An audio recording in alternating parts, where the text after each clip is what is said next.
Hello दोस्तों, Purvanchal career classes के इस ऑनलाइन प्लेटफॉर्म पर आप सभी का स्वागत है।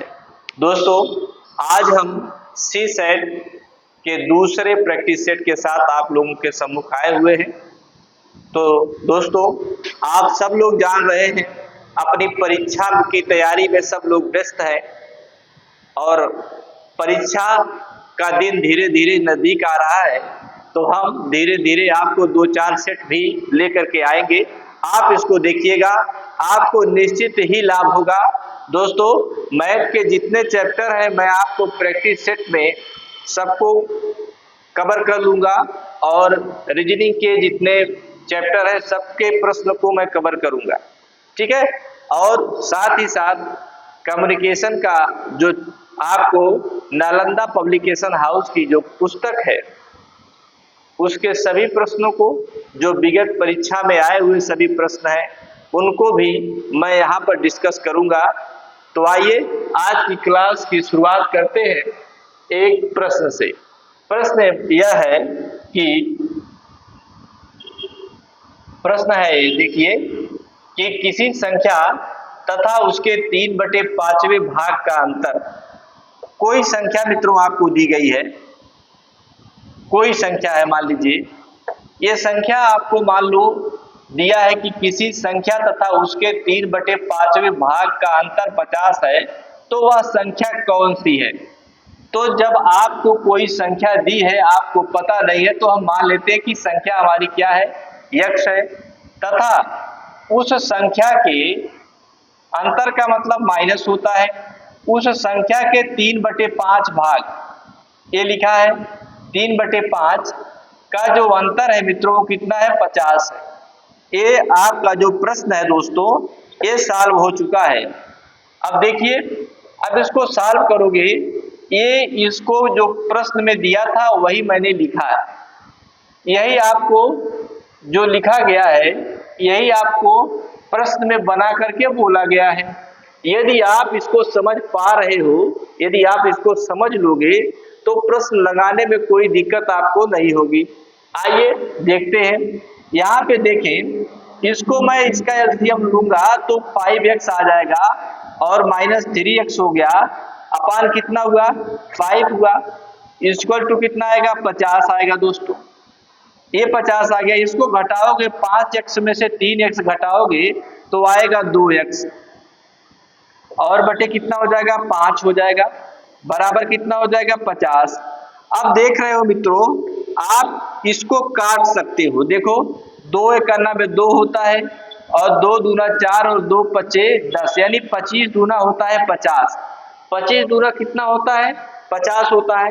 अब ये मिला है आपको तो इसका तिरछा गुणा हो जाएगा इधर, यानी x बराबर होता है 25 गुणे 5, यानी 25 पच्चे आ जाएगा 125। यही है आपका आंसर मित्रों, 125। आप देख रहे हैं कि आपके प्रश्न सी में, ऑप्शन सी में लिखा है 125। तो आप देखें कि किसी संख्या को मैंने x माना, फिर कहा उसके 3/5वें भाग, उसी संख्या का 3/5 भाग का अंतर 50 है। अब देखिए, 1 में से 3/5 को घटाएंगे तो 2/5 मित्रों आएगा, 2/5 आएगा। अब देखो, यदि आपकी खूब प्रैक्टिस है दोस्तों तो आप क्या करोगे, उस संख्या को क्या मानोगे, 1 मानोगे और इसी संख्या के 1/3वें भाग, 3/5वें भाग यानी 1 से गुणा करोगे तो कोई मतलब नहीं होगा। आया कितना आया, 50 आया। अब इसको घटाओगे तो कितना आएगा, 2/5 आएगा। 2/5 बराबर कितना हो जाएगा, 50 हो जाएगा मित्रों। अब इसको काटोगे तो देखो 25 आया कि नहीं आया, 25 आया। 25 पच्चे कितना, 1 बराबर कितना आएगा, 125। इसका मतलब ये है कि यदि आपको x से डर लगता है तो भी आप संख्या को 1 मानिए और इसी 1 का 3/5 कहा है प्रश्न में, तो 3/5 अंतर 50 है, तो 1 - 3/5 बराबर 50। तो 2/5 आएगा, फिर बराबर 50 करेंगे, काट पीट देंगे, आपका उत्तर आ जाएगा 125। ठीक, तो आइए आगे की बात करते हैं। अगला प्रश्न, अगला प्रश्न हमारा ये है, देखिए अगला प्रश्न है कि एक संख्या का 2/7 का 2/3 का 3/4 यदि 15 हो तो उस संख्या का आधा बताओ। ठीक, तो क्या करना है, आइए देखते हैं। एकदम आसानी से देखना है। मान लो मैं संख्या को क्या मानता हूं, यक्स मानता हूं। का माने गुणा होता है, 5/7 यहां बोला। फिर कहा कि इसका का यानी 2/3 ये बोला आपको। फिर कहा इसका का माने गुणा 3 बटे क्या हो जाएगा, 4 हो जाएगा। बोला कितना है मित्रों, 15 है। ठीक है, यही बोला गया है आपसे। अब क्या करोगे आप, इसको काटोगे। क्या करोगे आप, काटोगे। कैसे, देखो 3 से 3 कट गया, ऊपर नीचे वाला कटता है। अब यहाँ पर देखो 2 एक 2 दूना कितना 4, ये कट गया। अब यहाँ पे देखो 5 दिया कितना 15। अब देखो ऊपर के सब लोग खत्म हो गए, नीचे का है सब 7 और 2। इसका मतलब है यक्स बराबर कितना है, 7 गुणे 2 गुणे कितना 3, ये आया। इसका मतलब है ये आया 42। कितना आया 42, क्यों, क्योंकि 7 दूना 14, 14 तिया 42। या ऐसा नहीं कर सकते तो 3 दूना 6, 6 सते 42, 42 आ गया। अब कहा कि जो संख्या आपने 42 पाई है उसका आधा कितना होगा। इसका मतलब है 42 का आधा दोस्तों कितना होगा, 42 का आधा यही आपसे पूछा है। तो 2 दूना 4 और 2 एक करना में 2, यानी आपका जो उत्तर आया दोस्तों कितना आया, आपका उत्तर आया 21। यही आपसे पूछा गया है कि 21 बताना है। तो 21 आपके पहले ऑप्शन में दिया है, देखिए 21 है ये। ठीक है, तो ऐसे प्रश्न जब आपके एग्जाम में दोस्तों मिलते हैं, ये संख्या पर आधारित प्रश्न है।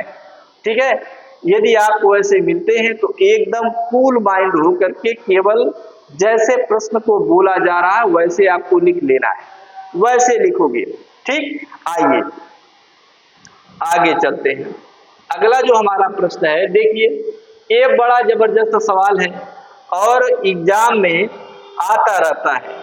कभी कभी इसका भी कोई निश्चित समय नहीं है कि यह कब आएगा, कब आएगा, लेकिन कभी कभी परीक्षा में दिख जाता है तो परेशानी बढ़ जाती है।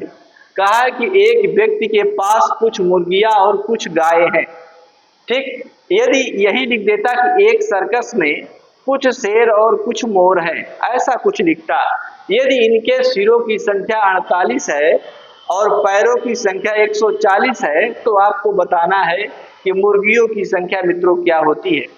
आप जान रहे हो कि पैरों की संख्या दोनों में अलग अलग है। जो मुर्गी है उसके 2 पैर हैं, जो मुर्गी है उसके 2 पैर हैं, जो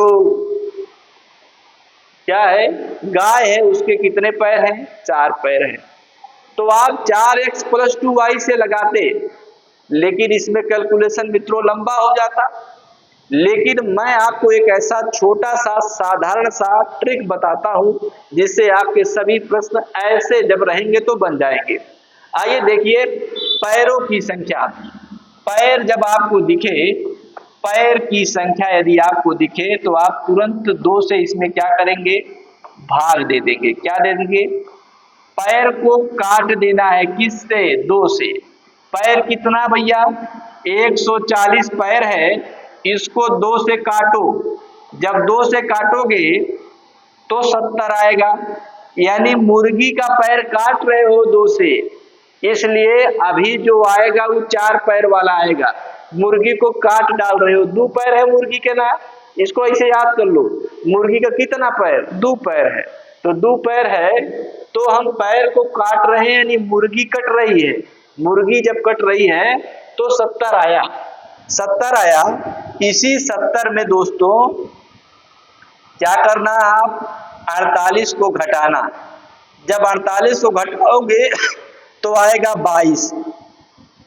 ये 22 आया, 22 आया तो आप जान लो कि ये जो हमको मिला ये 4 पैर मिला। क्या मिला, 4 पैर मिला, 4 पैर। चार पैर मिला तो चार पैर क्या है, गाय है ना, चार पैर, यानी 22 ठे गाय है। गाय कितनी है, 22। अब इसी 22 में 48 में 22 को घटा दो, 48 को 22 से क्या करो, घटा दो। अब क्या मिला, अब मिला 26। ये क्या हो गई, मुर्गी हो गई, मुर्गी, मुर्गी हो गई। अब बोलो, अब आपसे क्या पूछा, आपसे पूछा कि मुर्गी की संख्या बताओ कि गाय की संख्या बताओ। यदि आपसे गाय की संख्या दोस्तों पूछता ना तो आप 22 बताते, लेकिन मुर्गी की संख्या पूछा तो आप 26 बताओगे। अब ये सोचोगे सर कि मैं कैसे जान पा रहा हूं कि कैसे मेरा उत्तर क्या सही है, उत्तर आपका सही है कि गलत है। आप जानते हो मुर्गी का 2 पैर होता है और गाय का 4 पैर होता है। गाय वाले में 4 से गुणा करो और मुर्गी वाले में 2 से गुणा करो, दोनों जोड़ दो, यदि 140 आ रहा तो आपका उत्तर सही है, नहीं तो क्या है, गलत है। तो आप कुल मिला जुला करके दोस्तों एकदम साधारण तरीके से मैंने बताया कि जब कभी भी इस तरीके का प्रश्न आपको दिखता है तो पैर में आप 2 से भाग दोगे, 2 से भाग दोगे तो मुर्गी कट रही है, तो अब जो पहली बार आएगा वो मुर्गी नहीं आएगी बल्कि गाय आएगी, 4 पैर वाली आएगी। तो आप 70 में से 48 को घटाओगे, सिरों को क्या करोगे, घटा दोगे, तो 4 पैर वाला जानवर आएगा, चाहे वो गाय हो, चाहे शेर हो, चाहे जो हो। अब उसके बाद सिर में जो आया यहाँ पर 4 पैर, उसको घटा दोगे तो 2 पैर वाला आ जाएगा। एकदम साधारण सा प्रश्न है मित्रों। आइए मैं आपको आगे ले चलता हूं। ये देखिए, ये है, आप पूर्वांचल करियर क्लास के बैनर तले सीसेट की कक्षाओं का आनंद ले रहे हैं दोस्तों। इसमें मैं आपको एकदम साधारण तरीके से प्रश्न को बता रहा हूं। अब देखो कि जब कभी भी आपको औसत का प्रश्न दोस्तों मिल जाए कि 30 परिणामों का औसत 20 है और दूसरे 20 परिणामों का औसत 30 है, तो सभी परिणामों का औसत बताइए। औसत बराबर आप जानते हो कि औसत जो होता है क्या होता है, जिसको एवरेज बोलते हैं। एवरेज, एवरेज क्या है, तो आप कहते हो सर कि कुल पदों का योग, कुल पदों का योग बटे कुल पदों की संख्या।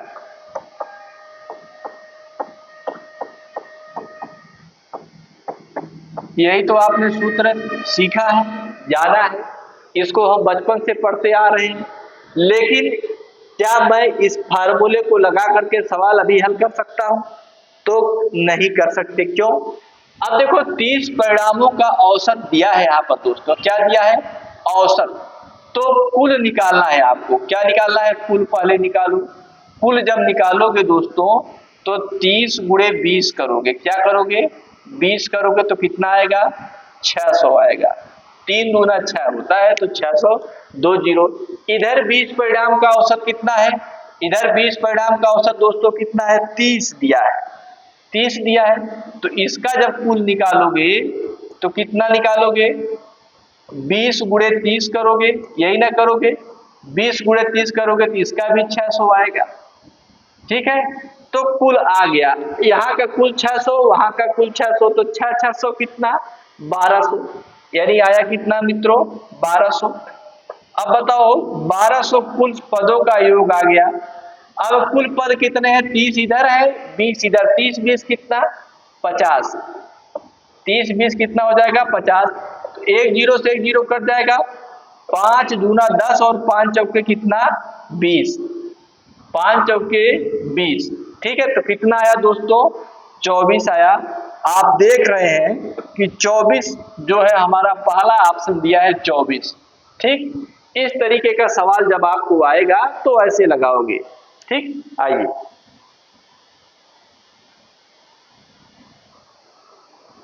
आइए देखें दोस्त, यह जो है सवाल आपके सामने आया हुआ है, जो है आपका एज रिलेशन से प्रश्न है। एज रिलेशन है। यहाँ एक नाम है लड़की का, जो रश्मि नाम की लड़की है। किस नाम की लड़की है? रश्मि। रश्मि नाम की लड़की है और मीना नाम की एक लड़की है, जिनका जो एज दिया है वो दिया है आपको 5 और 7। मैं रश्मि को R लिख दूं और मीना को M लिख दूं, कोई समस्या नहीं आपको। इसका रेशियो है 5 और 7, ए लिख दूं मैं। अब कहा कि 5 वर्ष बाद, 5 वर्ष बाद का मतलब प्लस, 5 वर्ष बाद का मतलब प्लस होता है। यदि पूर्व कहता, पहले कहता तो माइनस लिखते। अनुपात कितना हो जा रहा है? 3 और 4 हो जा रहा है दोस्तों। अब देखो, पहले हमारी प्राथमिकता ये है कि सबसे पहले हम इस अनुपात को करें बराबर। अनुपात को कैसे बराबर करोगे? तो इसका अंतर कितना आता है? 2। इसका अंतर कितना आता है? 1 आया ना? 1। इसका 2 आया और इसका कितना आया? 1। जो नीचे आया उसका गुणा ऊपर कर दो और जो ऊपर आया है उसका गुणा कहाँ कर दो? नीचे कर दो।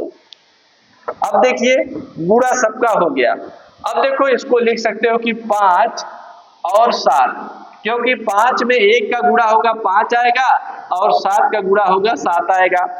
इसमें 2 का गुणा करोगे कितना आएगा? 6 आएगा। और यहाँ पर 2 का गुणा करोगे कितना आएगा? 4 दूना 8 आएगा। अब बोलो, ये है रश्मि, ये है क्या? मीना।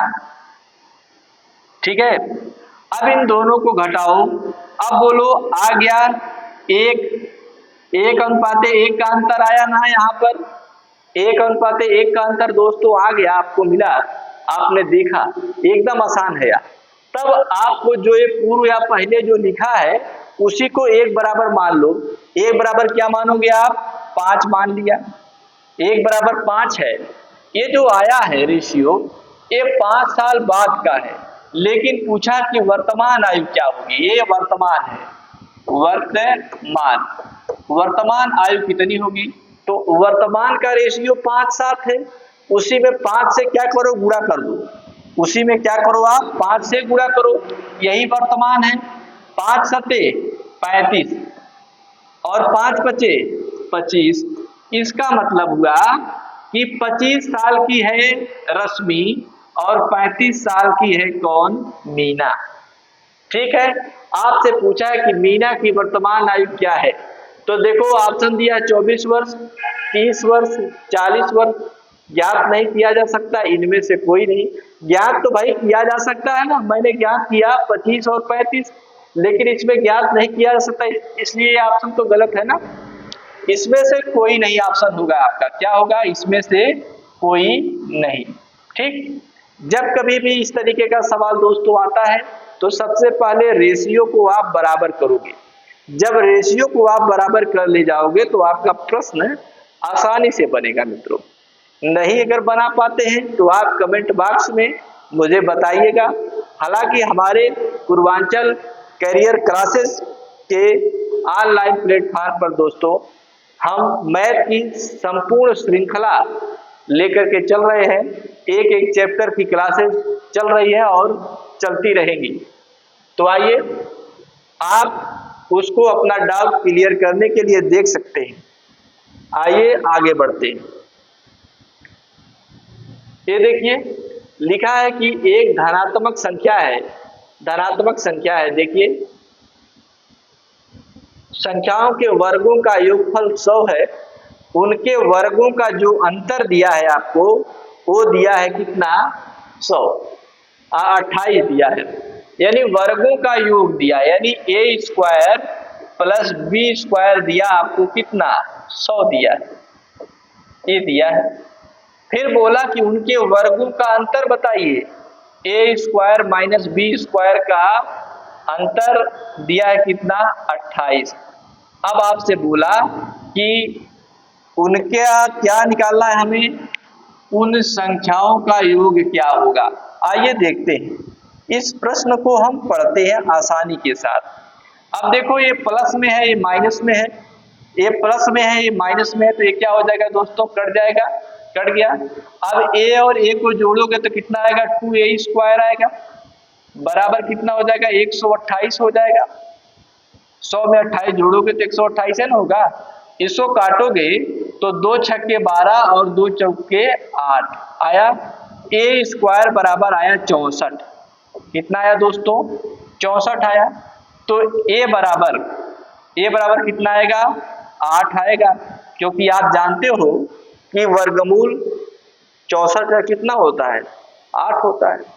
अब दूसरा कहा है कि a का मान मैंने 8 निकाला, तो b का भी मान निकाल लिया जाए। a का मान, अब देखो पहला हमारा समीकरण है तो 8 64 हो जाएगा, प्लस b² हो जाएगा, इधर कितना है, 100 है, तो b² बराबर कितना आएगा, 36 आएगा ना दोस्तों। 36, 100 में 64 घटाओगे तो 36 आएगा, तो b बराबर क्या आएगा, 6 आएगा।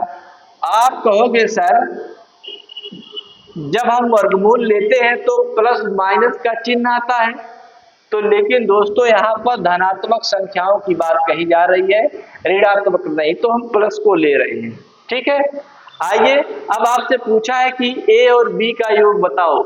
a और b का योग 8 6 कितना, 14, यही पूछा है मित्रों, बहुत ही आसान है। a प्लस b आपसे पूछा है, तो 8, a का मान 8 और b का मान कितना, 6, तो 8 6 कितना हो जाएगा, 14 हो जाएगा। यही आपका जो है आंसर है मित्रों। बहुत ही इजी प्रश्न है, आपको थोड़ा आपका कंसेप्ट क्लियर होना चाहिए, तो आप प्रश्न को आसानी से हल कर ले जाएंगे। आपको ध्यान से पढ़ना है दोस्तों कि क्या हमसे पूछा जा रहा है। ठीक, आइए आगे की बात। कहा है कि एक बांस है, ठीक है, एक बांस का पेड़ है जिसको रंगा गया है ना, लाल रंग से रंगा गया है। क्या, किस रंग से रंगा गया है, लाल रंग से रंगा गया है। 1/10 भाग लाल है। फिर कहा कि 1/20 भाग क्या है, सफेद है। 1/20 भाग क्या है, सफेद है। फिर कहा 1/30 भाग क्या है, नीला है। फिर कहा 1/40 भाग क्या है, काला है। फिर कहा 1/50 भाग क्या है, बैगनी है। और 1/60 भाग पीला है। अच्छा, ये सब सवाल है, इतना भाग रंग से रंगा गया है, तो जरा आप ये देखो कि ये कितना भाग है। अब इसको सॉल्व करोगे तो आएगा इसका एलसीएम मित्रों कितना, 600। क्यों 600 आएगा, क्योंकि हम ऐसी कोई संख्या लेते हैं जो सबसे कटे, तो इसका एलसीएम 600 आएगा। तो यहाँ पर देखो 60 आएगा, यहाँ पर प्लस 20 तिहाई 60 होता है तो 30 आएगा, 30 दूना 60 होता है तो यहाँ आएगा 20 आएगा, 40 आएगा तो 15 चौका 60 होता है तो 15 आएगा, 12 25 60 होता है तो यहाँ 12 आएगा, और 60 दहा में 60 होता है तो यहाँ पर कितना आएगा, 10 आएगा। अब इसको जोड़ डालो, जोड़ेंगे हम तो कितना आएगा, यहाँ पर दिख रहा है आपको 7 आएगा। कितना आएगा, 7 आएगा। 2 1 3, 2 1 कितना हो जाएगा,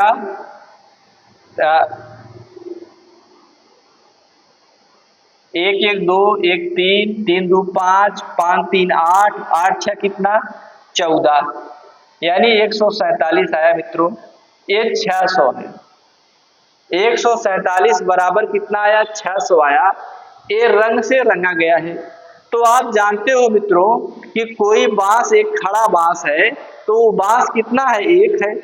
तो 1 में से इसको घटाओगे, क्या करोगे, 1 में से इसको घटाओगे, 147 बटे क्या करोगे, 600 करोगे। अब 600 करोगे आप तो कितना आएगा, आएगा 600 में 147 को जब घटाओगे, देखो कैसे घटाओगे, 147 घटाया तो यहाँ पर कितना आया, 3 आएगा। यहाँ पर 9 में से 4 गए कितना, 5 आएगा। यहाँ 5 में से 1 गए कितना, 4 आएगा। 453 कितना आया, 453 बटे कितना आएगा, 600 आएगा दोस्तों, 600 आएगा। अब इसको काटो किसी तरीके से, इसको जब काटोगे तो मुझे लगता है ये 3 से कट जाएगा। 3 से कटेगा क्या, ये 3 एक का नाम 3, हाँ 3 एक का नाम है 3, 3 पचे 15, फिर 3 एक का नाम 3, 3 दूना 6 यानी 200, यानी आपको मिला 151/200, ये आपको मिला 151/200। क्या है ये है हरा भाग। क्या है? हरा भाग है दोस्तों। क्या है ये? हरा भाग है। आपसे पूछा हरे भाग की लंबाई, शेष भाग ये हरा है। क्या है? हरा। अब देखिए, अब आप जानते हो आपके प्रश्न में ही दिया है कि जो यहाँ का हरा है वह इस हरे के बराबर है। किस हरे के बराबर है? ये जो ये दिया है, यानी 151 बराबर 200 और बराबर इधर कितना 1208 बटे यहाँ दशमलव लगा तो इसको मैं 100 लिख देता हूँ। यहाँ का 2 जीरो इस 2 जीरो को काट देगा। ठीक है, अब देखिए 51 अट्ठे 8 बार जाएगा, 8 बार, 8 का नाम 8, 8 पंचे 40 और 8 4 12, 51 अट्ठे 1208। अब इधर बचा कितना 208 और 2, यानी एक बराबर कितना आएगा 16 मीटर। एक बराबर कितना आएगा 16 मीटर। तो आप दोस्तों देख लिए कि जो बांस की लंबाई है वो कितनी है 16 मीटर। आपके ऑप्शन में पहला है। ये देखिए, जब कभी भी ऐसा सवाल आएगा जो रंगा रहेगा, जो कीचड़ में रहेगा, उसको एक साथ जोड़ लेंगे, जो ऊपर है उसको घटा लिए, एक से घटा लेंगे तो जो ऊपर है वह मिल जाएगा, फिर बराबर कर देंगे, आपका उत्तर आ जाएगा मित्रों। आइए हम आगे चलते हैं। ये देखिए, ये प्रश्न है आपका। ठीक है, ये देखिए प्रश्न है कि यहां दिया है कि 70 सेंटीमीटर लंबा है तार के टुकड़े को दो भागों में बांटा गया है। एक भाग की लंबाई दूसरे भाग की लंबाई का 2/5 है। क्या लिखा? 2/5। मान लो मैं एक भाग ए लेता हूं और दूसरा भाग मैं बी लेता हूं, इसी का 2/5 ये लिखा है, प्रश्न में ऐसा बोला है। अब आप इसको देखो, A/B बराबर क्या हो जाएगा 2/5। अब आप देखो इसको रेशियो मेथड से लगा सकते हैं।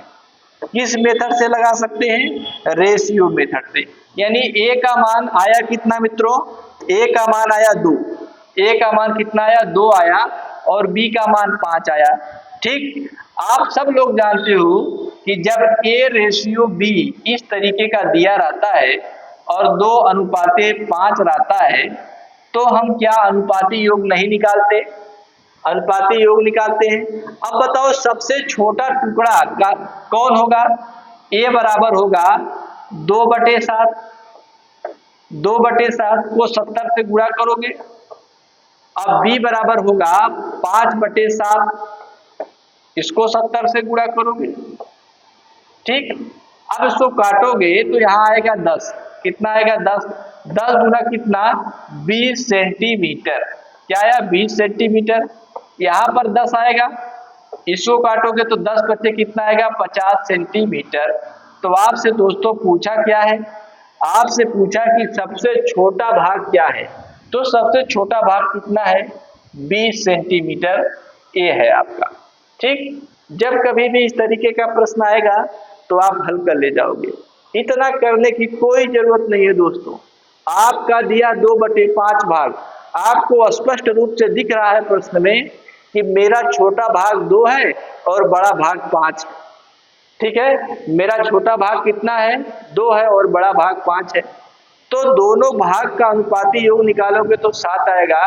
इसका मतलब है 2/7 गुणे 70 कर देते तो आपका छोटा भाग मिल जाता तुरंत। इतना करने की जरूरत नहीं, 2/7 गुणे 70 कर देते तो आपका उत्तर तुरंत खट से आ जाता 20 सेंटीमीटर।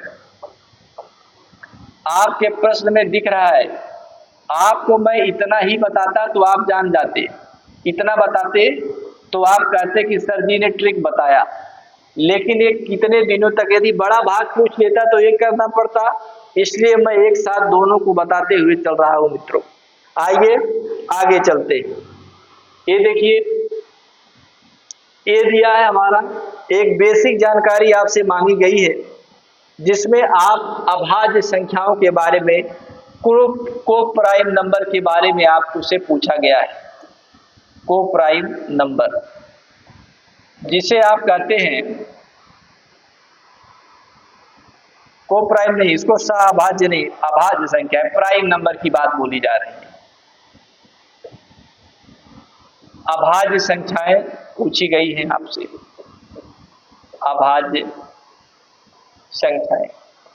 जब मैंने नंबर सिस्टम पढ़ाया था और नंबर सिस्टम में मैं आपको बताया था कि 1 से 100 के बीच में कितनी अभाज्य संख्याएं होती हैं, 25 अभाज्य संख्याएं होती हैं, जिसमें मैंने आपको बताया था कि 1 से लेकर के 50 के बीच में 15 और 50 के आगे जो 100 तक उधर है वो 10 होता है। आपको रट लेना है कि अभाज्य संख्या 1 से 100 तक कितनी होती है, 25 होती है। तो लेकिन यहाँ पर लिया है कि सबसे छोटी अभाज्य संख्या क्या है, तो आप बहुत लोग 1 को लगा देते हैं, बहुत लोग 0 को लगा देते हैं। 1 ना तो भाज्य है ना अभाज्य है, लेकिन नेचुरल नंबर है, प्राकृतिक संख्या है, परिमेय संख्या है। प्रत्येक प्राकृतिक संख्या परिमेय संख्याएं होती हैं, लेकिन प्रत्येक परिमेय संख्या प्राकृतिक संख्याएं नहीं होती हैं दोस्तों, ये हमें ध्यान रखना है। 3 अभाज्य संख्या है लेकिन सबसे छोटी नहीं है, ठीक है। तो देखो आपका उत्तर है 2। क्या है आपका उत्तर? 2 एक ऐसी अभाज्य संख्या है, ऐसी अभाज्य संख्या है जो सम है। क्या है? जो सम है। यह अपवाद है मित्रों। क्या है? अपवाद है, और यही आपके प्रश्न का उत्तर भी है। इसको याद रखना है कि जब कभी भी हमारे एग्जाम में प्रश्न आता है तो हम 2 को ही टिक करेंगे। आपसे पूछ लेगा कि सम अभाज्य संख्या कौन है, तो भी 2 को लगाएंगे, और सबसे छोटी पूछेगा तो भी 2 को लगाएंगे, क्योंकि अभाज्य संख्या की शुरुआत 2 ही से होती है। 2 सबसे छोटा, 3 उससे बड़ा है, ये हमें ध्यान रखना है। ठीक, आइए ये देखिए लासा मासा जो आप पढ़ते हैं, लघुत्तम समापवर्तक महत्तम समापवर्तक का प्रश्न है मित्रों। लघुत्तम समापवर्तक महत्तम समापवर्तक का आपसे पूछा है कि महत्तम क्या होगा। ठीक है, महत्तम क्या होगा? तो आप देखते हैं कि जब कभी भी अनुपात दिया है 3, 4, 5, ये अनुपात है। जब ऐसा कुछ दिया रहेगा तो आपको का एलसीएम निकालना है। क्या निकालेंगे? का एलसीएम निकालोगे। एलसीएम निकालोगे तो 4 के 12, 12 पच्चे कितना? 60 हो जाएगा। 12 पच्चे कितना हो गया मित्रों? 60 हो गया। अब एक एलसीएम आपको दिया हुआ है कितना? 2400। तो एचसीएफ बराबर यही हो जाएगा, महत्तम समापवर्तक जो लघुत्तम दिया है 2400, जो आपने अनुपातों का एलसीएम प्राप्त किया है उससे आप भाग दे दोगे तो कितना आ जाएगा? 60, और 6 चौके कितना? 24, तो आया कितना? 40। कितना आया? ये 40 आ गया। आपसे महत्तम ही पूछा है दोस्तों, आपसे पूछा क्या? महत्तम। महत्तम पूछा है तो आपने उत्तर बताया कितना? 40। इतना करने के बाद यदि आपसे संख्याएं पूछ लेता तो 40 तिहैया 120, 40 चौकुआ 160, 40 पच्चे 200, ये तीनों संख्याएं हो जाती। संख्या निकालने के लिए मित्रों सबसे पहले हमको क्या करना है? सबसे पहले हमको निकालना है एलसीएम, फिर उसके बाद एचसीएफ। एचसीएफ जब तक नहीं निकाल पाओगे तो किसी भी संख्या को ज्ञात कर नहीं पाओगे। ठीक, आइए एकदम आसान प्रश्न है, एक लाइन का प्रश्न है। आइए हम आगे चलते हैं। ये देखिए, प्रेषण के संदर्भ में, संप्रेषण के संदर्भ में, संदर्भ किसे कहते हैं? ये मित्रों क्या है? एक कम्युनिकेशन का प्रश्न है जिसे आप कहते हैं कम्युनिकेशन स्किल पढ़ते हो कि संदर्भ क्या है। संदर्भ क्या है, पहले इसको ही देख लें कि संदर्भ क्या है। जिसको संदर्भ, ये देखिए है संदर्भ, हिंदी में लिखा मैंने, इसको कहते हैं कॉन्टेक्स्ट। क्या कहते हैं? कॉन्टेक्स्ट कहते हैं। ठीक है। अब कॉन्टेक्स्ट क्या है? प्रभावी बातचीत है, संदेश ग्रहण में बाधा है, संदेश के प्रति मौखिक या अवाचिक प्रतिक्रियाएं हैं। तो संप्रेषण में मौखिक का मतलब होता है, एक आपने कम्युनिकेशन पढ़ा है कि वर्बल एंड नॉन वर्बल, या नॉन वर्बल है या वर्बल का ही भाग है। ठीक है, एक वर्बल होता, एक रिटन होता है और एक क्या होता है, वर्बल होता है। ठीक, तो ऐसा है कि संप्रेषण में संदर्भ क्या है? संदर्भ का मतलब है कि ऐसा एक एटमॉस्फेयर जहां पर भौतिक, मनोवैज्ञानिक, सांस्कृतिक और ऐतिहासिक वातावरण की का बात यहाँ पर कर रहा है दोस्तों, ऐसा बात यहाँ पर किया जा रहा है। तो आप इस प्रश्न का उत्तर कौन सा देंगे?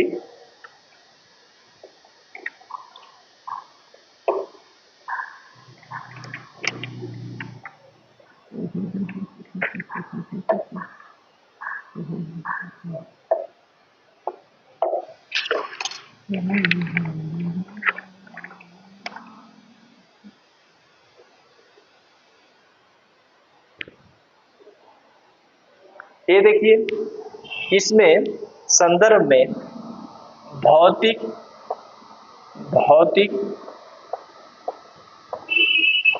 मनोवैज्ञानिक,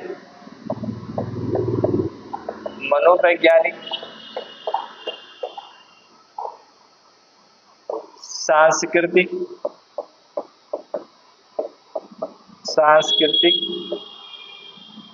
और ऐतिहासिक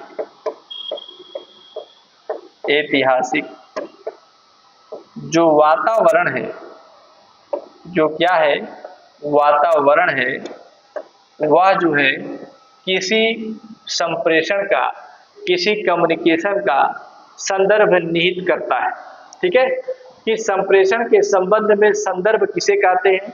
तो संदर्भ है वार्तालाप के लिए जो सिचुएशन उत्पन्न होता है जहां पर, वही है संदर्भ। मान लीजिए मुझे फला अमुक व्यक्ति से बात करनी है, तो क्यों बात करनी है? बात मुझे उससे कुछ मांगने के लिए करनी है कि कुछ पूछने के लिए करना है? क्या मेरा कल्चरल मतलब डिस्प्यूट हो गया है या कल्चरल भिन्नता है उसमें और मुझ में? तो मैं जब उसको कुछ मांगूंगा तो या तो मैं भौतिक, मनोवैज्ञानिक दशाओं को जानते हुए, सांस्कृतिक स्थिति को जानते हुए, ऐसे वातावरण जहां पर है उसी को संदर्भ लेते हुए मैं अपनी बात को उससे क्या करूंगा, रखूंगा। तो संदर्भ के लिए सबसे उपयुक्त आंसर है कि वार्तालाप के लिए भौतिक एवं मनोवैज्ञानिक वातावरण। ठीक, इतने पॉइंट को आपको दोस्तों क्या करना है, ध्यान में रखना है। यदि इसको ध्यान में रखते हो तो इस तरीके का प्रश्न बनेगा। संदर्भ को इंग्लिश में कहते हैं कॉन्टेक्स्ट। ठीक, आइए ये देखिए, अच्छा श्रोता बनने के लिए 2 कौशल क्या होना चाहिए? अच्छा श्रोता, ठीक है, अच्छा श्रोता कौन? जो अच्छा श्रोता का मतलब क्या मित्रों? पहली बात तो हम जाने कि अच्छा श्रोता कौन है। अच्छा श्रोता जिसे कहते हैं गुड लिसनर। ठीक है, अच्छा श्रोता वह होगा जो बातों को ध्यान देगा। क्या करेगा? बातों को ध्यान देगा, बातों को ध्यान देगा, यानी ध्यान देगा। इसका मतलब है उसे अटेंशन करना होगा। क्या करना होगा? अटेंशन करना होगा, ध्यान देना होगा। किस पर? बातों पर ध्यान देना होगा।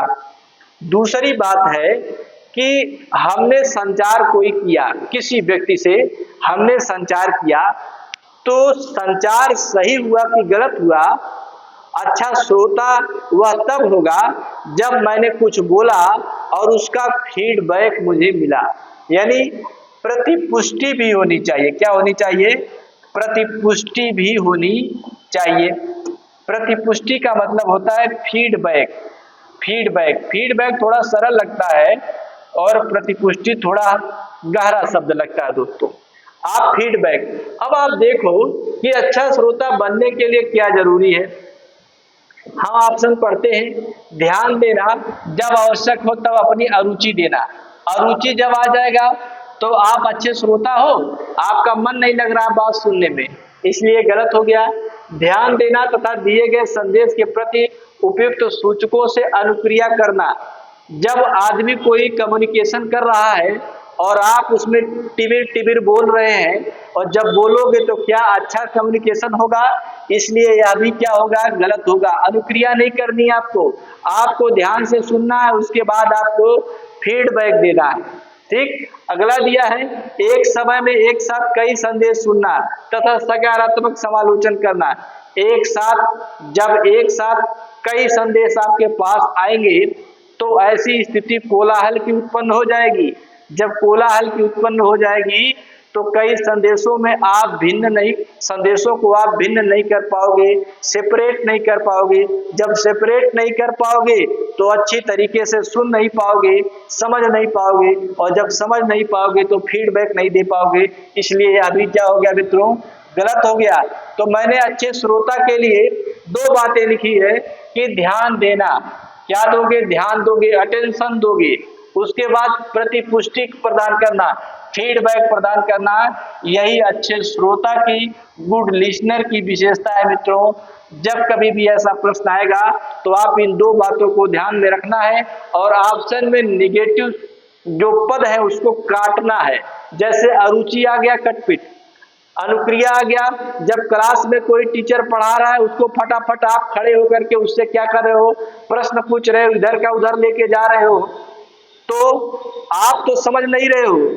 यह बात तय है कि आपको समझ में या अमुक टॉपिक नहीं आ रही है, लेकिन जो बगल के दो चार बच्चे, 2 4 10 50 60 70 बच्चे बैठे हुए हैं उनको भी समझ में नहीं आने देंगे आप, क्योंकि जब आप बातें करेंगे तो आपकी बातों को लोग सुनने लगेंगे। ठीक, इसलिए दिक्कत हो जाएगी दोस्तों। आइए आगे चलते हैं।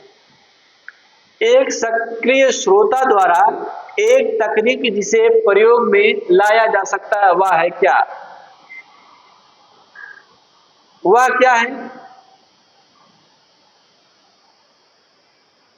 हाँ, अभी क्लास ले रहे हैं मोनू, अभी बात। ठीक ठीक ठीक ठीक, याद है। ठीक, एक सक्रिय श्रोता द्वारा एक तकनीक जिसे प्रयोग में लाया जा सकता है। अब बोलिए, आपके प्रश्न है कि एक सक्रिय श्रोता बनना है आपको, एक्टिव लिसनर बनना है आपको। ठीक, अब एक्टिव लिसनर बनोगे, यह हमारा ऑप्शन है। तो भैया आप देखो, क्या एक्टिव लिसनर तब बनोगे जब आपका शरीर चिंताग्रस्त होगा। चिंता निगेटिविटी है कि पॉजिटिविटी है? तो निगेटिविटी है, तो चिंता को काटो, खत्म। अब 3 बचा। वक्त प्राय वार्तालाप के दौरान अपना दृष्टि क्या करना? व्यक्त करना। ठीक है, दृष्टिकोण व्यक्त करना। जब वार्तालाप हो रहा है और उसी में आप खट से कूद गए, अपना दृष्टिकोण देने लगे, तो वार्तालाप का चैन क्या हो गया? ब्रेक हुआ। और जब चैन ब्रेक हुआ तो आपको सक्रिय श्रोता नहीं मानेंगे, बल्कि आपको बुद्धू मानेंगे। आपकी वह फिजिकल एक्टिविटी है, लेकिन वहां कहा कि एक तकनीक बोला है, तकनीक बोला, इसको भी ध्यान में देना। तो इसलिए अभी क्या हुआ? गलत। अब आपका मामला बना 50-50 का। अब यहाँ आप तुक्का भी मारोगे तो किसी एक पर जाएगा। 50-50 का बना। लिखा कि परिस्थिति का वर्णन करना। एक सक्रिय श्रोता द्वारा एक तकनीक जिसमें प्रयोग लाया जा सकता है, क्या परिस्थिति, एटमॉस्फेयर का प्रयोग लाया जा सकता है? तो यह भी मुझे लगता है कि नहीं लाया जा सकता। अब आपको बचा वक्ता के शब्दों को अन्य शब्दों में व्यक्त करना, यानी वक्ता ने जो बोला उसका क्या करना? अन्य शब्दों में व्यक्त करना। वह तकनीक ही है जिसे हम प्रयोग में ला सकते हैं। ठीक है, यही तकनीक है, यही ऑप्शन है, यही राइट ऑप्शन है मित्रों। ठीक, आइए ये देखिए अगला है, संप्रेषण की प्रक्रिया में कूट लेखन से क्या तात्पर्य है। कूट लेखन, संप्रेषण की प्रक्रिया में कूट लेखन क्या है मित्रों। कूट लेखन आप जानते हो कि कूट लेखन, सबसे पहले कूट लेखन के बारे में ही जाने। कूट लेखन, कूट लेखन का मतलब होता है एनकोडिंग। ये है कूट लेखन। ठीक है, कूट लेखन में अब देखो, जब हम कोई कम्युनिकेशन करते हैं तो हमको बहुत सारी चीजों को की जरूरत होती है। सबसे पहली जरूरत है कि सोर्स से जो मैसेज आ रहा है, जो जिसका हमको जिस मैसेज का संचार करना है, जिस बात का हमको संचार करना है, उसको हम क्या करेंगे, उसका कूट लेखन करेंगे। क्या करेंगे दोस्तों, कूट लेखन करेंगे। सोर्स से जो संकेत है उसका क्या करेंगे, कूट लेखन करेंगे, एनकोडिंग करेंगे। ठीक, उसके बाद वह मैसेज बनेगा, उस मैसेज को हम मीडियम में डालेंगे। जब वह मीडियम में गया तो हम उसको क्या करेंगे, वह जाएगा किसके पास, श्रोता के पास जाएगा। श्रोता सुनेगा, श्रोता क्या करेगा, सुनेगा, और सुनेगा उसके बाद वो क्या करेगा, फीडबैक देगा। तो यह संचार का एक मीडियम हो गया। जैसे मैं आपको बताऊं, जैसे ये सोर्स है, सोर्स है, सोर्स के बाद आप देख रहे हो कि इनकोडिंग है, इनकोडिंग है, इसको कहते हैं कूट संकेतन। फिर इनकोडिंग के बाद आएगा मीडियम। क्या आएगा, मीडियम आएगा, मीडियम है। उसके बाद मीडियम के बाद आपको यहाँ पर संदेश लिख सकते हैं या मैसेज लिख सकते हैं। आप मैसेज भेजेंगे, ये मैसेज है, मैसेज, मैसेज गया किसके पास, रिसीवर के पास गया, रिसीवर के पास गया। और रिसीवर के बाद क्या आएगा, फीडबैक आएगा, फीडबैक आएगा। फीडबैक क्या है, किसी भी संचार मीडियम का अंतिम चरण है। किसी भी संचार का क्या है, अंतिम चरण। किसी भी संचार का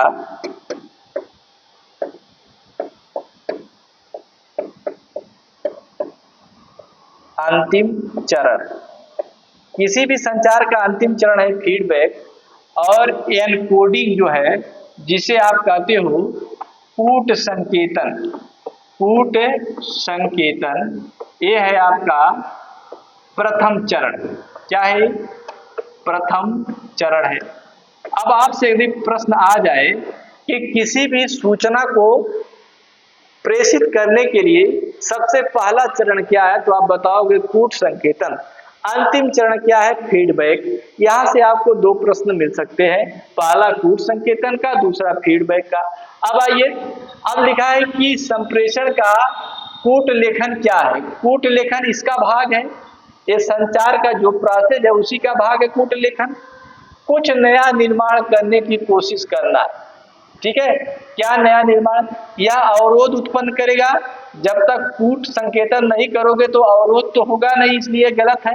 मनोबल निर्माण करना, इसमें क्या, कौन सा मनोबल निर्माण कर रहे थे, इसलिए मनोबल का भी निर्माण यहाँ नहीं हो रहा है। नया निर्माण करने की कोशिश करना, कुछ नया निर्माण नहीं कर रहे हैं, बल्कि जो आपके अंतर्मन में बातें हैं उसको अपने शब्दों में कूट संकेतन कर रहे हैं, और फिर उसको जो है मीडियम के द्वारा मैसेज के रूप में आप भेजेंगे सोर्स के पास। इसलिए कुछ नया कर नहीं रहे हैं, बल्कि आपको के पास ये सूचनाएं पहले से हैं आपके अंतर्मन में। अब आप इसको सोच रहे कि मैं इसको कैसे परोसूंगा, उसका कूट संकेतन करेंगे, और या मोबाइल या किसी कम्युनिकेशन मीडियम से उसका संचार करेंगे। जैसे मैं सोर्स हूं, मैं क्या हूं, सोर्स हूं। मेरे मन में किसी व्यक्ति के खिलाफ कोई भ्रामक बात आई, ठीक, और भ्रामक बात आई, मैं उसके माता पिता के पास उस भ्रामक बात को भेजना चाहता हूं।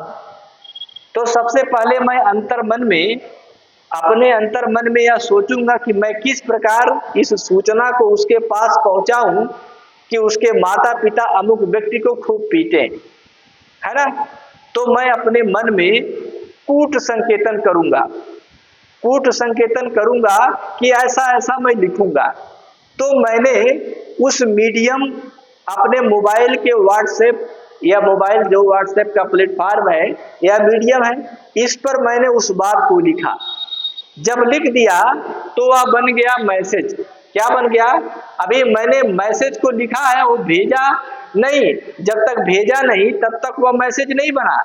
जब मैंने उसको भेजा तो वह बन गया मैसेज, और मैसेज भेजा तो अमुक के माता पिता के पास गया, तो माता पिता हो गए रिसीवर माता पिता अब देंगे फीडबैक किसको? चाहे मुझे दे चाहे वो अपने बच्चे को दे। तो यही बात है यहाँ पर।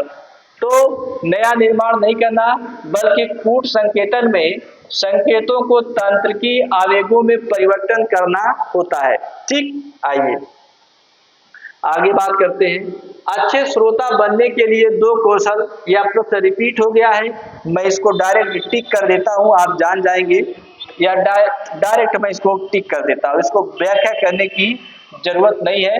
आपको ध्यान देना है और फीडबैक लेना है।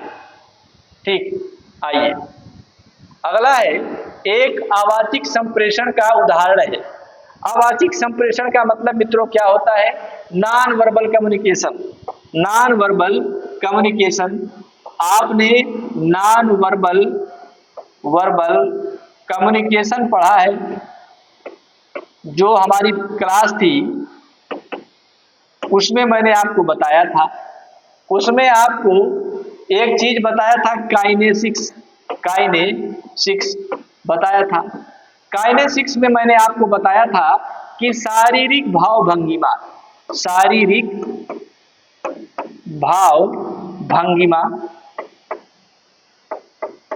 जो है नॉन वर्बल कम्युनिकेशन का क्या है? उदाहरण है। क्या है? उदाहरण है। यही तो मैंने बताया था आपको, यही बताया था। काइनेसिक्स के अंतर्गत इसी का अध्ययन किया जाता है। आइए अब देखते हैं। बुदबुदाना, आप बोल रहे हो भैया, जब बोल रहे हो तो वर्बल है कि नॉन वर्बल है? यह तो वर्बल हो गया, वर्बल है। बुदबुदा रहे हो, वर्बल है। शब्द जाल फेंकना, या शब्द जाल का मतलब रिटर्न कर रहे हो।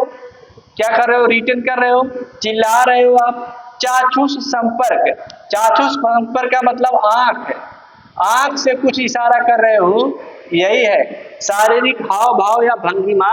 यही है नॉन वर्बल कम्युनिकेशन के लिए एक बेस्ट उदाहरण है चाक्षुष संपर्क।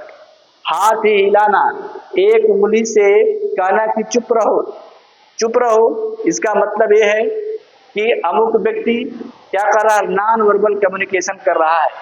यदि कोई व्यक्ति त्योरी चढ़ा जाता है, यानी बहुत तेज गुस्सा है, तो क्या इसका मतलब है? या नॉन वर्बल कम्युनिकेशन यह भी है क्या? हाँ बिल्कुल है। मैं उसको देखते ही जान जा रहा हूं कि यह व्यक्ति बहुत क्रोधित है, यदि मैं इससे कुछ मांगूंगा तो यह मुझे देगा नहीं। तो हमको जो है समझ जाना है। आइए आगे चलते हैं। ये देखिए, निम्नलिखित में से कौन सा कौशल किसी के साथ निकट मित्रता को बनाए रखने में सहायक होता है? अब भैया देखो, मित्र बनाए हो सब लोग, मित्र बनाए हो कौन सा? आप बताओ, किसी से उधार ले लोगे तो क्या वो मित्र रहेगा आपका? आज है कल नहीं रहेगा। लेकिन मित्र से उधार ले लिया है, आप बात नहीं कर रहे हो, बात उससे करो। अगला व्यक्ति भी जानना चाहिए कि अगला व्यक्ति जो है किस परेशानी में है। ठीक है, तो उधार लेना मित्रता बनाए रखने के लिए सहायक नहीं है। शक्ति या अभिप्रेरणा के द्वारा कोई भी व्यक्ति किसी का मित्र नहीं हो सकता। रोज किसी को पार्टी दोगे तो भी वह आपको बेवकूफ समझेगा और केवल पार्टी खा के चला जाएगा, आपका मित्र नहीं बनेगा। स्वैच्छिक रूप से कोई भी व्यक्ति आपका मित्र होता है, स्वैच्छिक रूप से आवश्यकता पड़ने पर जब सहायता करता है तो आप उसको क्या करते हैं? मित्र की संज्ञा दे देते हैं। जैसे महाभारत में अंगराज कर्ण की मित्रता दुर्योधन से थी, उसने स्वैच्छिक रूप से से जो है कर्ण की सहायता की, आवश्यकता पड़ने पर कर्ण की सहायता की, तो कर्ण ने भी दुर्योधन की बहुत सहायता की, तो वह मित्र है, बन गया, दोनों एक दूसरे के मित्र बन गए। ठीक है, आइए देखते हैं निम्नलिखित संप्रेषण संजालों में किस समूह का प्रत्येक सदस्य केवल अपने से निकट सदस्य से ही बात कर सकता है। तो देखिए दोस्तों, इसमें कई प्रकार के है कि चक्र संजाल, श्रृंखला संजाल, वृत्त संजाल। ठीक है, तो मैं आपको इसको बता देता हूं, इसका ऑप्शन श्रृंखला संजाल है, श्रृंखला संजाल। इसमें वाई संजाल, वी संजाल, वृत्त संजाल, चक्र संजाल, ये सब संजाल है। वृत्त संजाल का मतलब है कि केंद्रीय भूमिका इसमें होती है, एक व्यक्ति केंद्र में रहता है और उसके बाद सब लोग कम्युनिकेशन करते हैं, जैसे राउंड टेबल कॉन्फ्रेंस हो जाएगा, मीटिंग हो जाएगी, ऐसा इसमें होता है। वी संजाल का मतलब होता है कि जब अधिकारी असहमति की स्थिति में होते हैं तो वे वी संजाल करते हैं। और चक्र संजाल का मतलब होता है कि इसमें कई लोग एक दूसरे के साथ संजाल करते हैं, तो ये चक्रीय संजाल का उदाहरण होता है। ठीक, आइए आगे चलते हैं। इसको मैं लिखता है दोस्तों, लेकिन ये समय बहुत कम है और मैं लिख नहीं सकता इसको, क्योंकि समय का ध्यान रखना है, क्लास बहुत लंबा हो जाएगा तो आप देखोगे नहीं। अब देखिए दैहिक भाव, दैहिक हाव भाव। दैहिक हाव भाव क्या है? मतलब दैहिक हाव भाव का मतलब होता है कि यह नॉन वर्बल कम्युनिकेशन है। नॉन वर्बल कम्युनिकेशन में आप अपने शरीर के अंतर्निहित भाव को दर्शाते हैं इशारों के रूप में। ठीक है, तो अंतर्निहित भाव यानी आपको चुप करवाना है, आपको गुस्सा आ रहा है तो कहो चुप रहो भाई, आपके अंतर्निहित भावना है कि मुझे आपकी बात पसंद नहीं है इसलिए चुप रहिए, तो अंतर्निहित भाव। यदि एक ऑप्शन लग गया डी किसमें 3 है, तो डी इसमें 3 है, तो अब देखिए बाकी किसी में 3 नहीं है डी में, तो ये सब गलत हो गया, एक ही बचा। अब आप इसी के सहारे मिला सकते हो। शाब्दिक का मतलब है भाषा प्रवाहिता, यानी वर्बल है तो भाषा उसमें लिखोगे कि नहीं लिखोगे? लिखित है, लिखित आप तब लिखोगे जब आपके पास कॉग्निटिव स्किल होगी। ठीक है, आपके पास ज्ञान होगा, आपके संज्ञान में कुछ होगा तो ना लिखोगे, यदि कुछ नहीं होगा तो लिख नहीं पाओगे।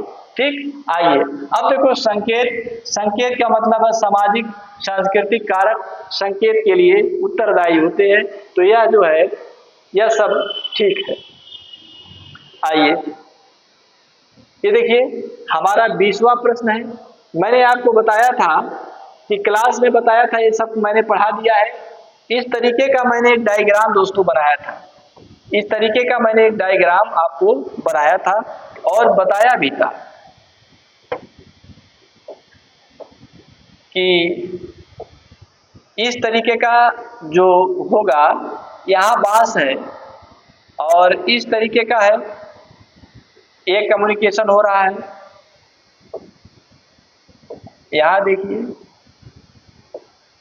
ये देखिए, और एक मैंने इस तरीके का बताया था, यहाँ से इस तरीके का कम्युनिकेशन, तो इसी में सब कम्युनिकेशन है। ये देखिए ऊर्ध्वगामी संप्रेषण है, क्या है? ऊर्ध्वगामी है।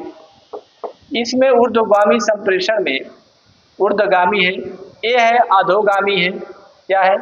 अधोगामी है, यानी ऊपर से नीचे। ठीक है, ये जो है ये है विकर्ण, विकर्ण है, इसे आरेखी भी कहते हैं। क्या कहते हैं? आरेखी कहते हैं। ये है क्षैतिज, इसे क्षैतिज यानी का मतलब होता है समकक्ष अधिकारी। जब क्षैतिज या अनुप्रस्थ इसको कहते हैं, अनुप्रस्थ संप्रेषण, यानी जो समकक्ष अधिकारी हैं जब वे सूचनाओं का आदान प्रदान करते हैं तो क्षैतिज या अनुप्रस्थ संचार उसको कहते हैं। जब एक उच्चस्थ अधिकारी अपने नीचे के अधीनस्थों के साथ संप्रेषण करता है तो उसे अधोगामी। जब निम्नस्थ जो है अधीनस्थ अपनी सूचना को उच्चस्थ अधिकारी देते हैं तो उसको ऊर्ध्वगामी। जब जो उच्चस्थ अधिकारी है इस हायरार्की को ब्रेक करके किसी से भी सूचना प्राप्त करता है तो उसको क्या कहते हैं? विकर्ण या आरेखी कहते हैं, जो प्रकारों या स्तरों से परे है, यानी इस हायरार्की को ब्रेक कर रहा है, किसी से भी सूचना प्राप्त कर ले रहा है, ऐसे संचार को विकर्ण संचार कहते हैं मित्रों। कैसा संचार है यह? विकर्ण संचार है। इसको क्या कहेंगे? विकर्ण संचार। आइए ये देखिए, वरिष्ठ कनिष्ठ संबंध में व्यक्तिक या गैर व्यक्तिक सूचना का प्रकटन होता है। वरिष्ठ कनिष्ठ संबंध में व्यक्तिक या गैर व्यक्तिक सूचना का प्रकटन कहलाता है। अब यहाँ पे सहभागिता नाम की कोई चीज नहीं है, ठीक है। खुलापन, निकटता, ये सब नहीं है। औपचारिक कम्युनिकेशन में ये सब शब्द आपने पढ़ा ही नहीं है। निकटता, खुलापन, सहभागिता, ऐसा नहीं पढ़ा आपने। आपने पढ़ा formal, non formal, formal, informal, आपने पढ़ा औपचारिक, अनौपचारिक, वर्बल, नॉन वर्बल, ऐसा कुछ पढ़ा। तो अनौपचारिक पर आप क्या करोगे? टिक करोगे। आइए ये देखिए, संप्रेषण के प्रक्रम प्रथम चरण क्या है? मैंने आपको अभी बताया कि ये बताया मैंने आपको कि कोई सोर्स है, ये क्या है? कोई सोर्स है जिसको आप कहते हो श्रोता। श्रोता से कोई मैसेज आया, इसको कहते हैं इनकोडिंग। इनकोडिंग को कहते हैं कूट संकेतन। कूट संकेतन। फिर उसके बाद आपने इनकोडिंग किया, फिर ये मीडियम में भेजेंगे। मीडियम में भेजेंगे, मीडियम का मतलब क्या होता है? माध्यम।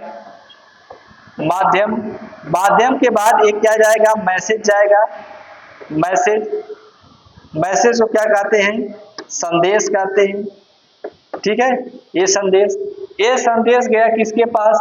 रिसीवर के पास गया। रिसीवर के पास गया, जिसको क्या कहते हैं? श्रोता कहते हैं। श्रोता कहते हैं। श्रोता जो है इसको डिकोडिंग कर सकता है। डिकोडिंग कर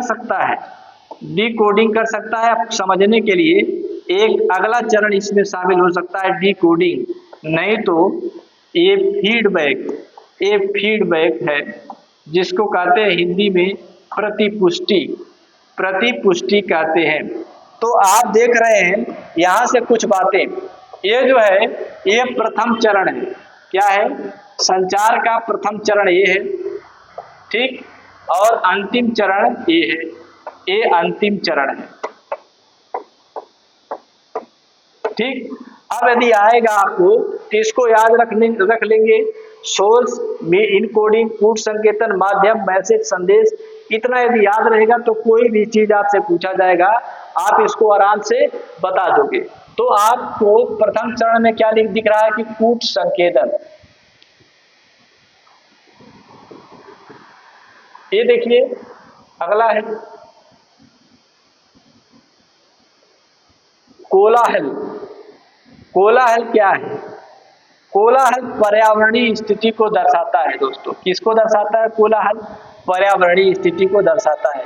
इसका मतलब है कि डी का दो किसमें है? इसमें नहीं है, इसमें नहीं है, इसमें नहीं है, बस यही आंसर हो गया आपका।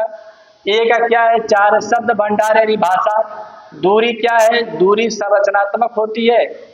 दूरी क्या है? संरचनात्मक होती है।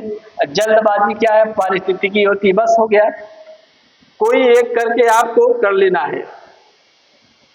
अब देखिए संप्रेषण की बाधाओं में गृहीता की कमजोरी। गृहीता की कमजोरी क्या है? संप्रेषण की बाधा क्या है? अस्पष्टता। अस्पष्टता किसी कम्युनिकेशन के लिए ठीक बात नहीं है। अब समय भी बाउंड होना चाहिए। जैसे मैसेज आज मुझे देना था और मैं मैसेज 1 महीना बाद दूं तो उस मैसेज का कोई मतलब नहीं है, इसलिए समस्या भी संप्रेषण में बाधा उत्पन्न कर सकती है। शब्द आडंबर, बहुत सारे शब्द उसमें बढ़ा चढ़ा करके बेवजह के डाल दिया जाए, वो भी अस्पष्ट कम्युनिकेशन के लिए अच्छी बात नहीं मानी जाती। लेकिन जो पूर्वाग्रह है, जिसे जुडिसाइड कहते हैं,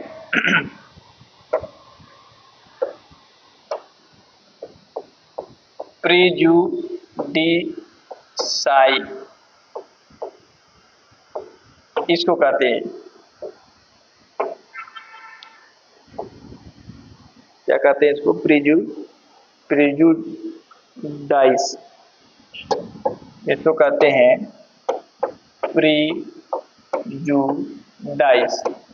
इसको कहते हैं पूर्वाग्रह।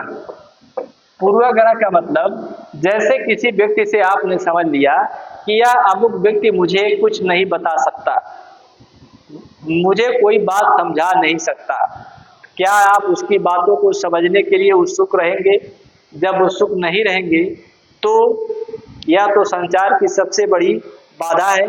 आपने पूर्व निर्णय ले लिया कि यह व्यक्ति मुझे कुछ सिखा नहीं सकता, मुझे पढ़ा नहीं सकता, तो वह व्यक्ति आपको कुछ समझा, उसके पास ज्ञान है, बहुत है, लेकिन आपने निर्णय लिया कि अमुक व्यक्ति हमें कुछ सिखा नहीं सकता, तो आपको सही नहीं सिखा सकता। तो आप देख रहे हैं कि बाधाओं में गृहीता की कमजोरी क्या है? पूर्वाग्रह है। यह सबसे एप्रोप्रिएट आंसर है दोस्तों, सबसे बेस्ट ऑप्शन यही है। लेकिन आसपास अस्पष्टता, शब्दाडंबर, समय, यह सब कमजोरी है, लेकिन सबसे ज्यादा कमजोरी क्या है? पूर्वाग्रह की है। ठीक, आइए ये देखिए किस का नियम, किस का क्या नियम है भाई? यह जो है, जो किस का नियम है, यह प्रभावी संचार का एक नियम है। क्या है? प्रभावी संचार का एक नियम है, एक नियम है। प्रभावी संचार का क्या है? एक नियम है। कौन? किस का नियम। किस का फुल फॉर्म होता है keep it short and simple, यही होता है। इसमें मैसेज जो होता है, मैसेज को संक्षिप्त एवं सरल करने की बात कही जाती है, करने की बात कही जाती है। यदि ऐसा होता है तो प्रभावी कही जाती है। यदि ऐसा है तो संप्रेषण अच्छा होगा। दूसरी बात, यह जो संप्रेषण का जन्म हुआ 1960 में अमेरिकी नौसेना के द्वारा, अमेरिकी नौसेना ने इस संचार का प्रयोग किया। ठीक है, अमेरिकी नौसेना ने इस संचार का 1960 में प्रयोग किया, इसीलिए इसको किस का नियम भी कह दिया गया है। तो आपको दो चार बातें मोटा मोटी इसमें ध्यान रखना है कि यह एक प्रभावी संचार का नियम है। इसमें संक्षिप्त एवं सरल करने की बात किसको कही जाती है? मैसेज को। 1960 में अमेरिकी नौसेना में यह प्रचलन में आया था। एक सैनिक एक दूसरे को मैसेज इसी शॉर्ट एवं सिंपल तरीके से पहुंचाते थे, जिसके लिए इसको किस का नियम कर दिया गया। और हम और आप आज इसको कम्युनिकेशन के, इफेक्टिव कम्युनिकेशन के एक नियम के रूप में इसको हम पढ़ते हैं। ठीक, आइए देखिए लिखा है तदानुभूति श्रवण की विशेषता नहीं है। तदानुभूति श्रवण क्या है दोस्तों?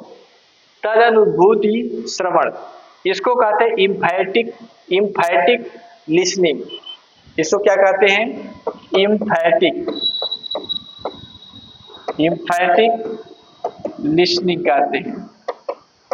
ठीक है, तदानुभूति श्रवण, इसमें मूल्यांकन परक, इसमें देखिए इम्फैटिक जो होता है, इसमें वक्ता की स्थिति में स्वयं को रखा जाता है। किसको?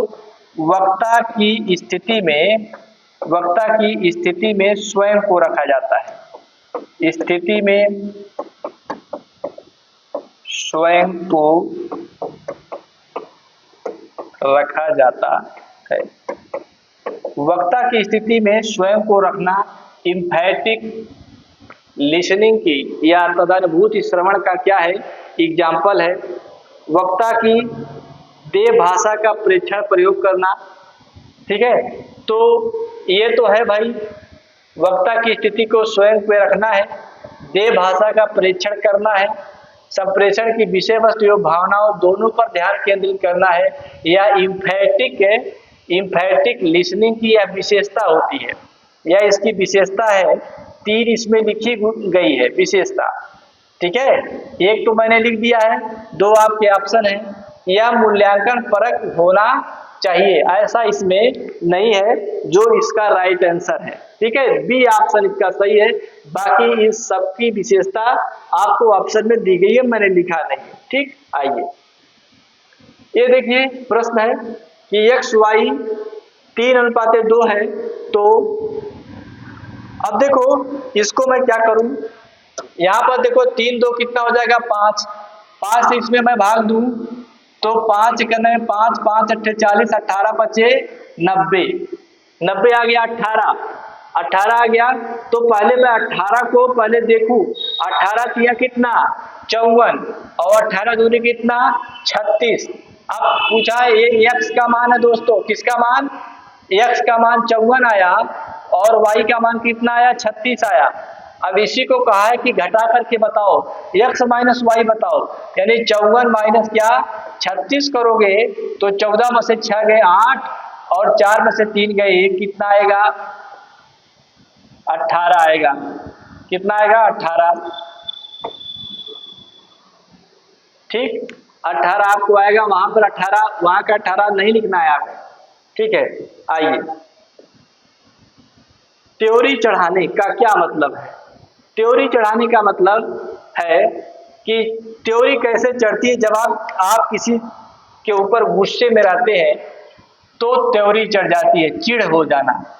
जो त्योरी चढ़ाना है यह नॉन वर्बल कम्युनिकेशन का उदाहरण है। किसका है, नॉन वर्बल का।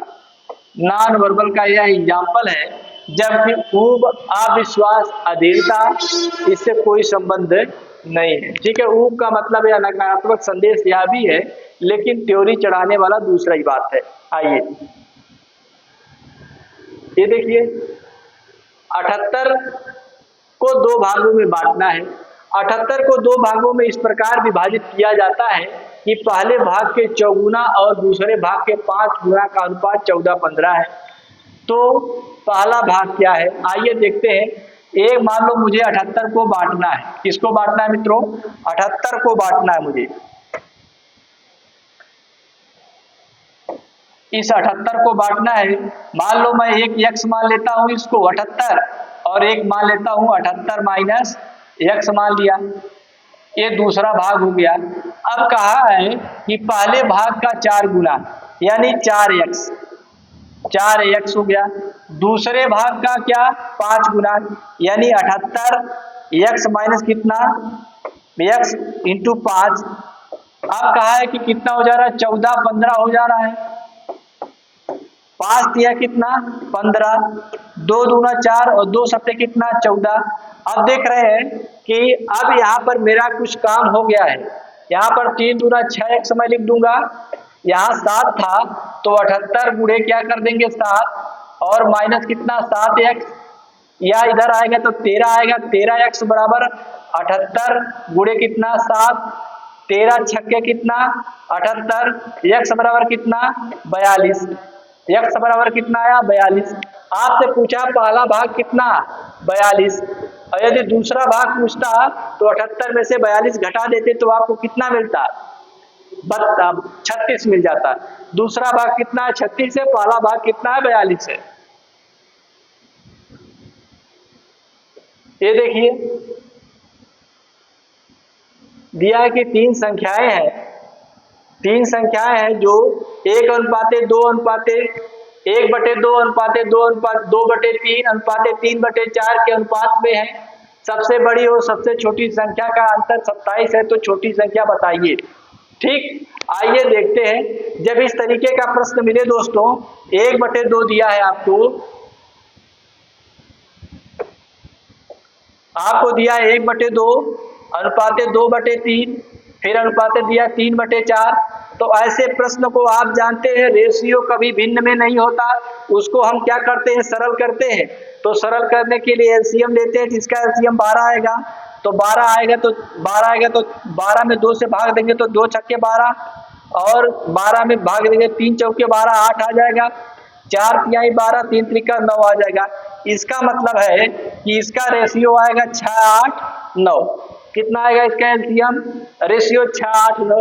पूछा कि सबसे बड़ी सबसे बड़ी और सबसे छोटी। सबसे बड़ी कितनी 9 है और सबसे छोटी कितना है 6 है। इसका जो अंतर है कितना है 27 है। तो 3 बराबर 27, इसका मतलब है कितना कि 9 आएगा, 9 आएगा। तो x बराबर 9। तो अब आपसे पूछा है कि सबसे छोटी बताओ, तो 9 छक्के कितना हो जाएगा 54 हो जाएगा। यदि सबसे बड़ी पूछता तो 9 9 कितना होता 81 होता। यदि बीच वाला पूछता तो 9 8 कितना होता 72 होता। तो ऐसे प्रश्न को हम क्या करते मित्रों, कर देते। ठीक, आइए ये देखिए, ये भी प्रश्न वही हो गया है।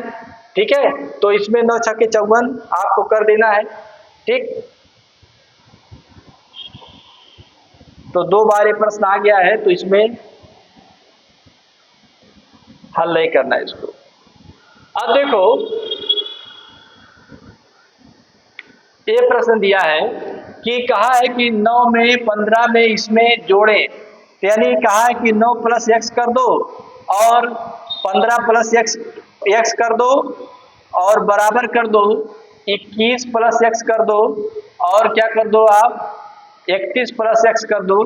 यही बोला है कि ये सब ऐसा करने पर क्या हो जाते हैं, समानुपाती रहते हैं। समानुपाती का मतलब 9 प्लस एक्स अनुपात लगाओ, 15 प्लस एक्स लिख दो, फिर ये समानुपात का चिन्ह लगाओ, 21 प्लस एक्स फिर अनुपात का चिन्ह लगाओ, 31 प्लस एक्स। ऐसा बोला गया है, ऐसा बोला गया है मित्रों। तो मैंने इसको ऐसे लिख लिया। अब कहोगे सर मैं गुणा भाग ऐसे करूंगा तो मेरा समय बहुत लगेगा, तो गुणा भाग नहीं करना है आपको। इसमें कोई ऐसी संख्या रखना है जो दोनों बराबर हो जाए। तो x बराबर यदि हम 9 रख देते हैं तो दोनों बराबर हो जाता है। कैसे देखो, तो 9 9 कितना 18 बटे 18 5 कितना हो जाएगा 9 5 14 24। यहाँ पर 21 और 9 कितना हो जाएगा 30। यहाँ पर 31 और 9 कितना हो जाएगा 40। 0 से 0 कट जाएगा, 3 6 3 18 और 6 चौके 24। देखो दोनों तरफ 3/4 हुआ। इसका मतलब है x बराबर मैंने 9 लिया। अब इसी में 9 रख दो, 9 रख दोगे तो 9 3 27। 27 में 2 को घटाओगे तो कितना आएगा 25 आएगा, 25 आया। यहाँ पर 9 5 45 और 45 में 4 जोड़ोगे तो कितना आएगा 49 आएगा। मध्यानुपाती पूछा दोस्तों, क्या पूछा मध्यानुपाती। मध्यानुपाती का मतलब यही होता है कि 25 गुणे क्या करो 49 का वर्गमूल। जब कभी भी मध्यानुपाती पूछा जाएगा तो दोनों संख्या का वर्गमूल निकाला जाएगा। 25 का वर्गमूल 5 और 49 का वर्गमूल कितना 7, तो 5 सत्ते कितना 35। इसका उत्तर कितना आया मित्रों 35 आया। ये देखिए दिया है 35। ठीक, आइए ये देखिए अगला प्रश्न है कि इस प्रश्न को आप इस तरीके से लगा सकते हैं। 1 का स्क्वायर कहा है, कहा देखिए 3 धन पूर्णांक संख्याओं के वर्गों का योग 1029 है और ये संख्याएं 1 2 4 के अनुपात में है। सबसे बड़ी संख्या और सबसे छोटी संख्या के बीच का अंतर बताइए। तो वर्ग का मतलब 1 का स्क्वायर 2 का स्क्वायर और 4 का स्क्वायर कितना आएगा। यहाँ पर 4 चौकुआ 16, 16 4 20, 20 से कितना आया 21 आया। 21 बराबर किसके है 21 बराबर है 1029 के। ठीक है, 21 बराबर किसके है 1029 के है। तो अब आप देख रहे हैं कि इसको काटोगे जब तो 4 बार जाएगा, ये 4 बार गया। देखो 21 चौका कितना होता है 21 चौका 84 होता है। 102 में 84 को घटाओगे तो कितना आएगा 12 में से 4 गए 8 और यहाँ पर 1 आएगा 18 और कितना बचा 9 बचा और 21 नवा होता है 189 यानी 49 आया। यानी x स्क्वायर बराबर कितना आया 49 आया।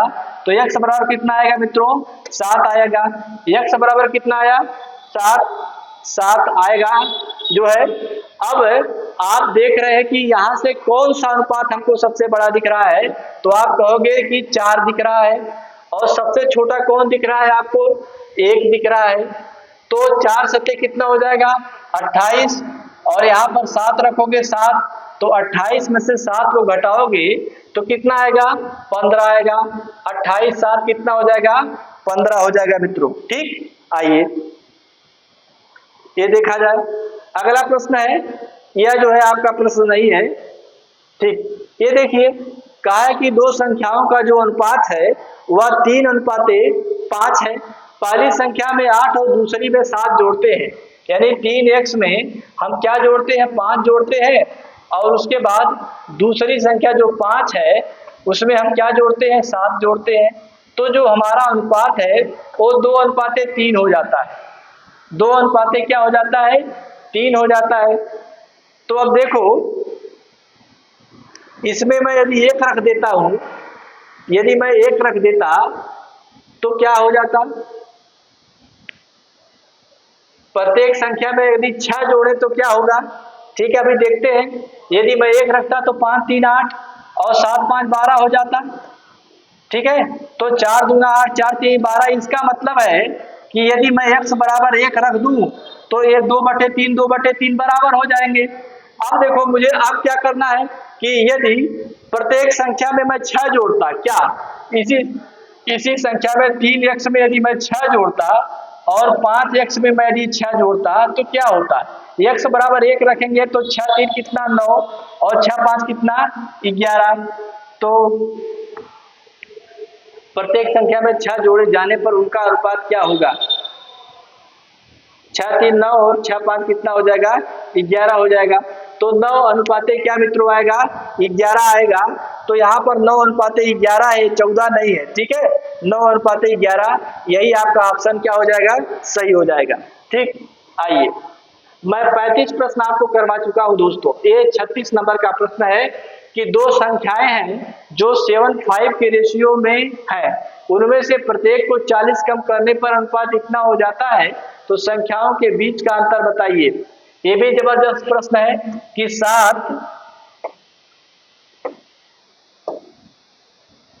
7x है और यहाँ पर 5x है।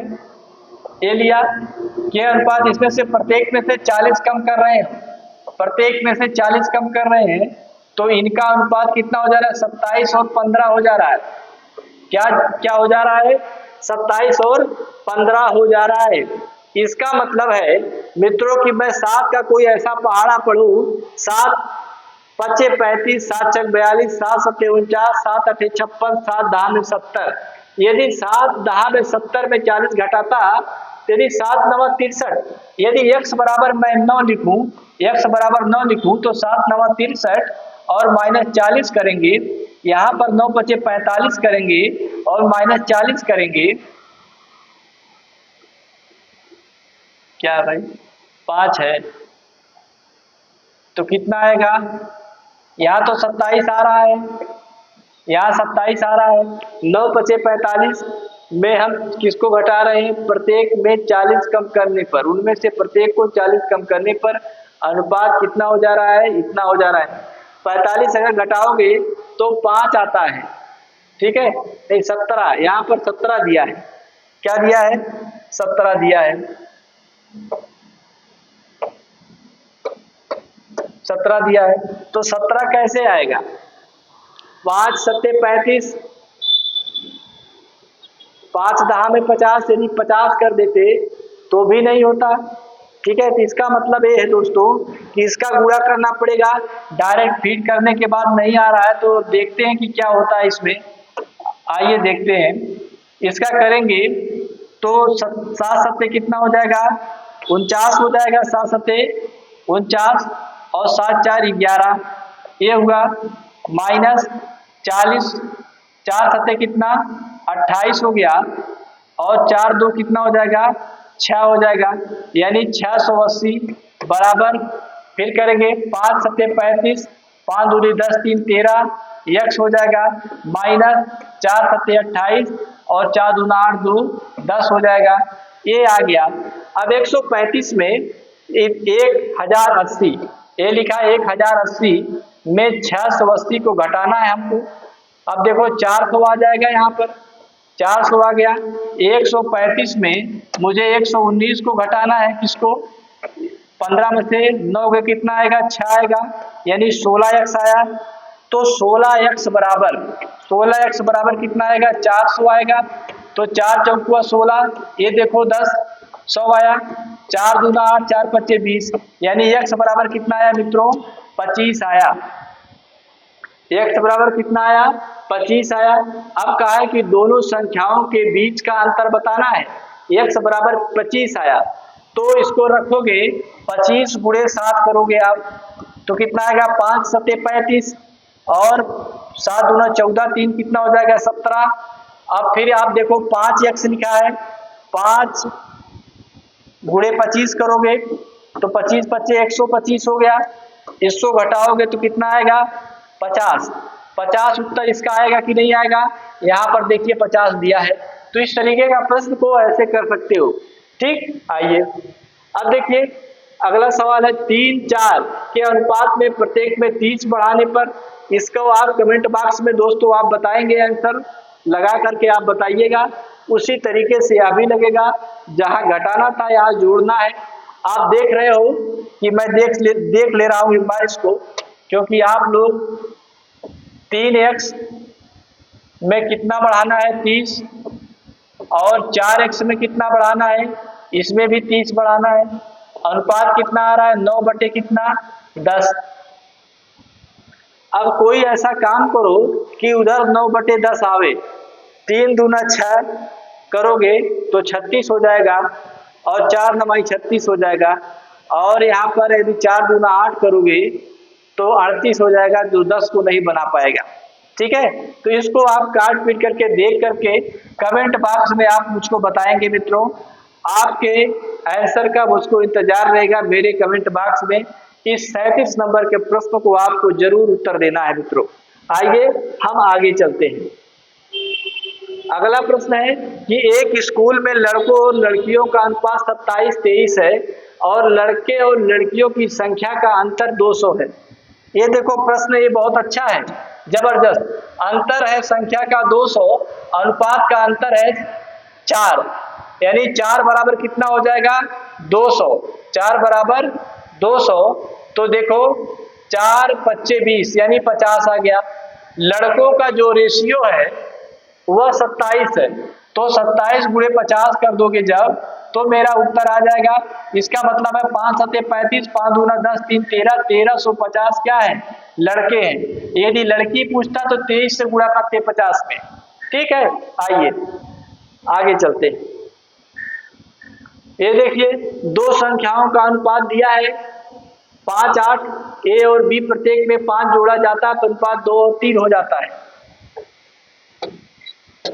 ये देखिए दो संख्याएं हैं 5x और 8x, इसमें 5 जोड़ा जाता है प्रत्येक में। 5 जोड़ दिया तो इसका रेशियो 2 और 3 हो गया। ठीक, अब देखो यदि 5 5 10 कर दें और 8 5 13 कर दें तो मेरा काम बनेगा नहीं। 5 दूना 10 15, ये भी नहीं बनाएगा काम, और 5 दिए 15, 15 5 20, और 8 3 24, 5 29, ये भी नहीं बनाएगा। तो देखो इसको डायरेक्ट ऐसे कर लो, 5 तिहाई 15x हो गया, फिर 5 तिहाई 15 हो गया, फिर 8 दूना 16x हो गया, फिर कितना हुआ? 10 हुआ। x बराबर कितना आएगा? 5 आएगा। x बराबर कितना आया? 5 आया। ठीक, x बराबर 5 आया, तो पहली संख्या कितनी है? एक 10 है, और दूसरी संख्या कितनी है? 15 है। इसके बीच का अंतर ज्ञात करना है। यही ना है भाई, 2/3, 5 3 15, 5 3 15, 8 दूना 16, 5 दूना 10, 5/8 है। ए और बी में प्रत्येक में 5 जोड़ा जाता है, तो अनुपात 2:3 हो जाता है। ए और बी का अंतर बताए। अच्छा, ए और बी ये नहीं है भाई, ए और बी ये तो है नहीं ना, ए और बी तो ऊपर दिया है, ऊपर दिया है। यहाँ पर देखो ये दिया है 5 पत्ते कितना हो जाएगा? 25, और 8 पंचे कितना? 40। 40 में 25 को घटाओगे कितना आएगा? 5 आया यहाँ पर 1, यानी इसका मतलब है 15 इसका क्या आएगा? आंसर आएगा। ठीक, आइए ये देखिए, जब बिक्री कर सहित एक रेडियो का मूल्य 825 रुपए है तो बिक्री कर कितनी है? तो जब देखो बिक्री कर आएगा मित्रों, कभी भी प्रश्न में आपको बिक्री कर आएगा तो 25% है, तो 25% ये है क्या? बिक्री कर। बिक्री कर है। जब ऐसा आएगा तो आप इस 25 को क्या करोगे? 100, 125, 100 प्लस 25 कर दोगे। 100 प्लस 25 बराबर कितना आ जाएगा? 125। कितना आया? 125, यानी 825 में गुणे क्या करोगे? 100 करोगे और बटे कितना? 125। 25 चौकुआ 100, 25 बच्चे 125, 25, 5 के नाम में 5, 5 छक्के 30, 5 बचे 25। अब आ गया 5 चौके 20, 6 चौके 24 और 24 दू 26 और 4 दू 6, 660 रुपया। ये आया आपका प्रश्न में 660 रुपया। ये बिक्री कर कितना है?